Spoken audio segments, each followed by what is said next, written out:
जिल्ह्यातील महिला आणि युवतींना आर्थिकदृष्ट्या सक्षम बनवण्यासाठी जिल्हा परिषद समाज कल्याण विभागाच्या माध्यमातून ब्युटी पार्लर प्रशिक्षण तसंच पोलीस भरतीपूर्व प्रशिक्षण देण्याचा निर्णय घेण्यात आला आहे। जिल्ह्यातील महिला आणि युवतींना आर्थिकदृष्ट्या सक्षम बनवण्यासाठी जिल्हा परिषद समाज कल्याण विभागाच्या माध्यमातून ब्युटी पार्लर प्रशिक्षण तसंच पोलीस भरतीपूर्व प्रशिक्षण देण्याचा निर्णय घेण्यात आला आहे।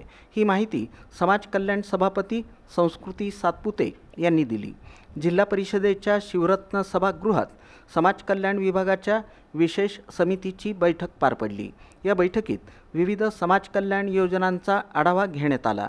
त्याचबरोबर महिलांच्या कौशल्य विकासाला चालना देण्यासाठी ब्युटी पार्लर प्रशिक्षण आणि स्पर्धा परीक्षांची तयारी करणाऱ्या युवतींसाठी पोलीस भरतीपूर्व प्रशिक्षण सुरू करण्याचा महत्त्वपूर्ण निर्णय घेण्यात आला।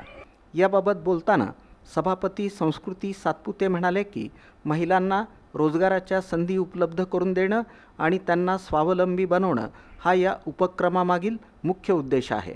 तसंच पोलीस सेवेत करिअर करू इच्छिणाऱ्या मुलींना दर्जेदार शिक्षण उपलब्ध करून देण्यासाठी समाज कल्याण विभाग प्रयत्नशील राहणार आहे।